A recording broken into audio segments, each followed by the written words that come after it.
तेरा वचन मेरे पाँवों के लिए दीपक है और मेरे मार्ग का उजियाला है। तेरा वचन मेरे पाँवों के लिए दीपक है।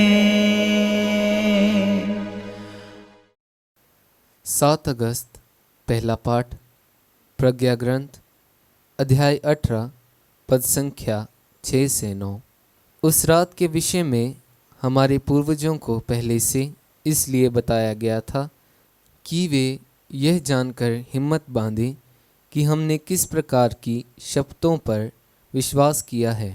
तेरी प्रजा धर्मियों की रक्षा तथा अपने शत्रुओं के विनाश की प्रतीक्षा करती थी। तूने हमारे शत्रुओं को दंड दिया और हमें अपने पास बुलाकर गौरवान्वित किया। धर्मियों की भक्त संतान से छिपकर बलि चढ़ाई और पूर्वजों के भजन गाने के बाद उसने एक मत होकर यह ईश्वरीय विधान स्वीकार किया कि संत जन साथ रहकर भलाई और बुराई दोनों समान रूप से भोगेंगे। यह प्रभु की वाणी है। ईश्वर को धन्यवाद। भजन अनुवाक्य।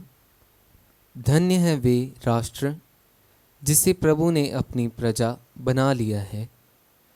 धन्य है वह राष्ट्र जिसे प्रभु ने अपनी प्रजा बना लिया है। धर्मियों, प्रभु में आनंद मनाओ। स्तुति गान करना भक्तों के लिए उचित है। धन्य है वह राष्ट्र जिसका ईश्वर प्रभु है, जिसे प्रभु ने अपनी प्रजा बना लिया है।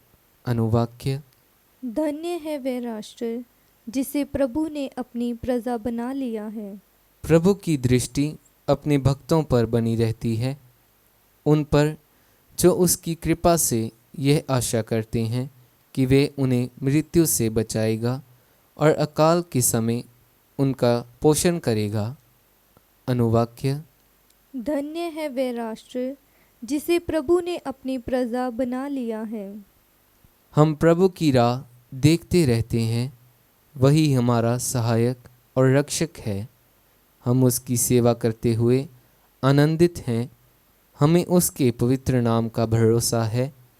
प्रभु, तेरी कृपा हम पर बनी रहे जैसी हम तुझसे आशा करते हैं। अनुवाक्य। धन्य है वह राष्ट्र जिसे प्रभु ने अपनी प्रजा बना लिया है।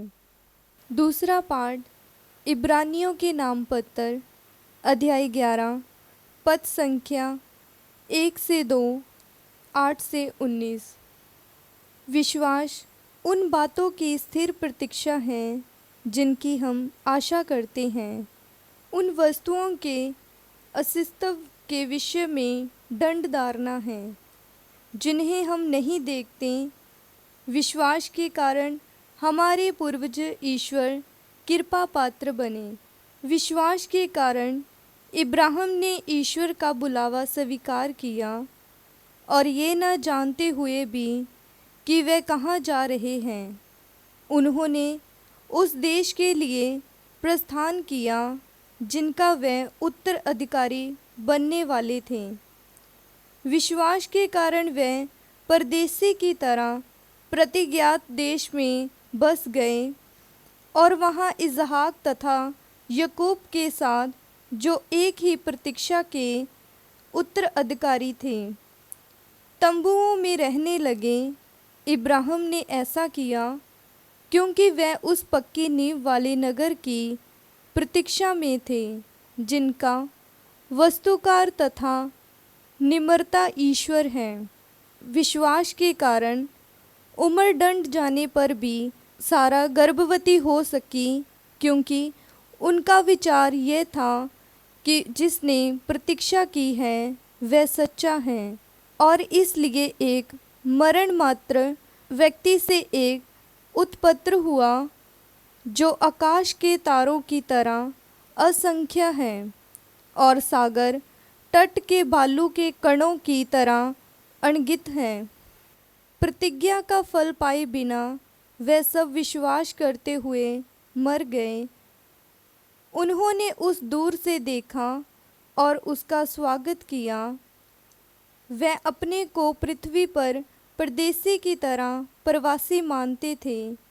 जो इस तरह की बातें कहते हैं वे ये स्पष्ट कर देते हैं कि वे स्वदेश की खोज में लगे हुए हैं। वे उस देश की बात नहीं सोचते थे जहाँ से वे चले गए थे, क्योंकि वे वहाँ लौट सकते थे। वे तो एक उत्तम स्वदेश अर्थात स्वर्ग की खोज में लगे हुए थे। इसलिए ईश्वर को उन लोगों का ईश्वर कहलाने में लज्जा नहीं होती। उसने तो उनके लिए एक नगर का निर्माण किया है। जब ईश्वर इब्राहिम की प्रतीक्षा ले रहा था तब विश्वास के कारण उन्होंने इसहाक को अर्पित किया। वे अपने इकलौते पुत्र को बलि चढ़ाने तैयार हो गए थे। उनसे ये प्रतीक्षा की गई थी कि इसहाक से तेरा वंश चलेगा। इब्राहिम का विचार यह था कि ईश्वर मृतकों को भी जला सकता है, इसलिए उन्होंने अपने पुत्र को फिर प्राप्त किया। ये भविष्य के लिए प्रतीक था। ये प्रभु की वाणी है। ईश्वर को धन्यवाद। जय घोष। हालेलुया। अनुवाक्य। हालेलुया। जागते रहो और तैयार रहो, क्योंकि तुम नहीं जानते कि तुम्हारे प्रभु किस दिन आएंगे। अनुवाक्य। हालेलुया। पवित्र सुसमाचार संत लूकस के अनुसार अध्याय 12 पद संख्या 32 से 48 तक। छोटे झुंड, डरो मत, क्योंकि तुम्हारे पिता ने तुम्हें राज्य देने की कृपा की है। अपनी संपत्ति बेच दो और दान कर दो। अपने लिए ऐसी थैलियाँ तैयार करो जो कभी छिजती नहीं। स्वर्ग में एक अक्षय पूंजी जमा करो। वहाँ ना तो चोर पहुँचता है और ना कीड़े खाते हैं, क्योंकि जहाँ तुम्हारी पूंजी है वहीं तुम्हारा हृदय भी होगा। तुम्हारी कमर कसी रहे और तुम्हारे दीपक जलते रहें। तुम उन लोगों के सदृश बन जाओ जो अपने स्वामी की राह देखते रहते हैं कि वह बारात से कब लौटेगा, ताकि जब स्वामी आकर द्वार खटखटाए तो वे तुरंत ही उसके लिए द्वार खोल दें। धन्य है वे सेवक जिन्हें स्वामी आने पर जागता हुआ पाएगा। मैं तुमसे यह कहता हूँ, वह अपनी कमर कसेगा, उन्हें भोजन के लिए बैठाएगा और एक एक को खाना परोसेगा। और धन्य है वे सेवक जिन्हें स्वामी रात के दूसरे या तीसरे पहर आने पर उसी प्रकार जागता हुआ पाएगा। यह अच्छी तरह समझ लो, यदि घर के स्वामी को मालूम होता कि चोर किस घड़ी आएगा तो वह अपने घर में सेंध लगने नहीं देता। तुम भी तैयार रहो, क्योंकि जिस घड़ी तुम उसके आने की नहीं सोचते उसी घड़ी मानव पुत्र आएगा। पेतरुस ने उनसे कहा, प्रभु, आप ये दृष्टांत हमारे लिए कहते हैं या सबों के लिए? प्रभु ने कहा, कौन ऐसा ईमानदार और बुद्धिमान कारिंदा है जिसे उसका स्वामी अपने नौकरों चाकरों पर नियुक्त करेगा ताकि वे स्वयं पर उन्हें रसद बांटा करें। धन्य है वे सेवक जिसका स्वामी आने पर उसे ऐसा करता हुआ पाएगा।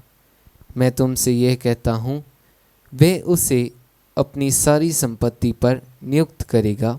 परंतु यदि वे सेवक अपने मन में कहे, मेरा स्वामी आने में देर करता है, और वे दासियों को पीटने, खाने पीने और नशेबाजी करने लगे, तो उस सेवक का स्वामी ऐसे दिन आएगा जब वे उसकी प्रतीक्षा नहीं कर रहा होगा, और ऐसी घड़ी जिसे वे जान नहीं पाएगा।